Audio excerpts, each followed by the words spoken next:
One of the staples of my childhood was Teenage Mutant Ninja Turtles. I had the toys, I loved the cartoons, I owned a couple of the comic books, and the movie remains one of my all-time favorites. Well, the first one anyway. The one thing left to complete the cycle was the video games, and there were plenty to go through. But here specifically, I reminisce on one of my favorite video games of all time, Teenage Mutant Ninja Turtles 4, Turtles in Time for the Super Nintendo. So the game was released in 1992 on the Super Nintendo after its initial run in the arcades, which is where I first played it. The premise of the game is relatively straightforward. The intro shows Krang stealing the Statue of Liberty. The Turtles go off in hot pursuit to rescue it. They enter the Technodrome and end up being transported back in time, and the rest of the game sees you battling Shredder's henchmen up until the final battle where you defeat him, the statue is returned, and all is well with the world again. Straightforward, as I said. I spent many weekends playing this for hours on end, whether it was with my friends, my siblings, or flying solo. For me, it was the perfect amalgamation of a franchise I enjoyed thoroughly as a kid by taking the Turtles and putting them in this world of just mindless button bashing, using an art style that wasn't too far off what I was used to with the cartoons. It felt like watching the cartoon itself, except you're in control of the characters. Now, what were my likes and dislikes about this game? Well, I love the graphics for one. As stated earlier, it was like taking part in a cartoon except you're the one doing all the fighting. I loved the special moves done by each character. Same execution but different looking moves. Donatello was my personal favourite.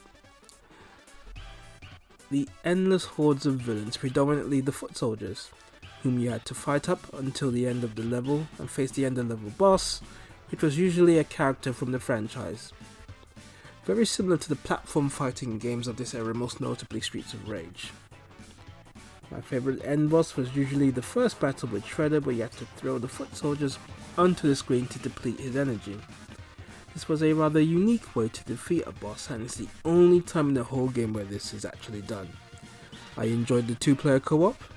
This I feel is the best way to experience the game, going along, fighting off the villains with a partner, and just to further expand on my love for the game, I got to have a nice little run playing the game with my 12-year-old nephew, and ironically, I was exactly his age when I first started playing the game, which shows you how generational this game can be.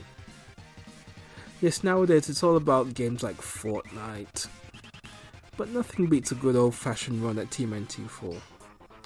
I also like the fact that this game was not a direct port per se of the arcade version. It was tweaked quite a bit with updates on levels like Neon Knight Riders and Sewer Surfing.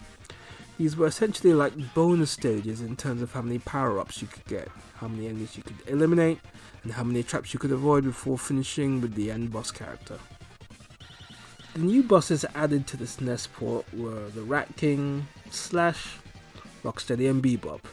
Now, why Bebop and Rocksteady weren't there to begin with in the arcade version, given their predominant roles in the cartoon, is something of a mystery. These added new features I feel made the game even better than the arcade port. And to top it all off, there was that excellent background music.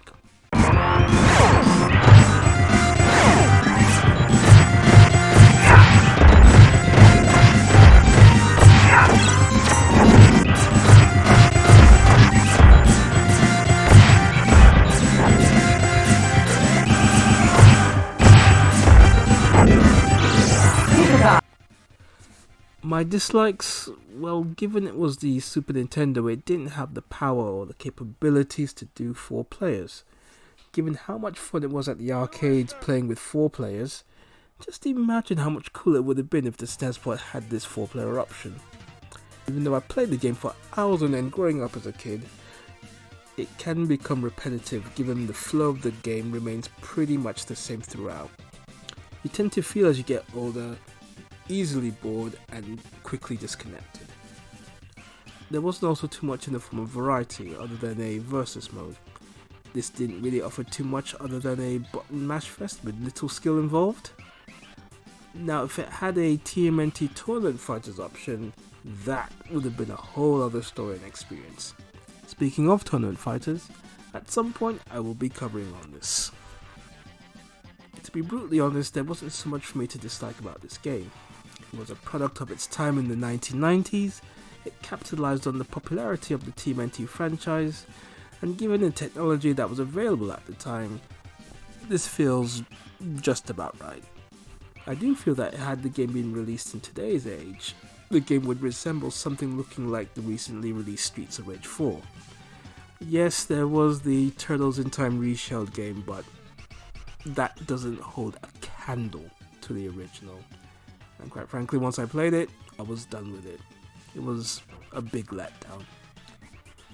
Overall, TMNT 4 is quite the trip down memory lane. It's a great capture of a franchise I loved growing up as a kid.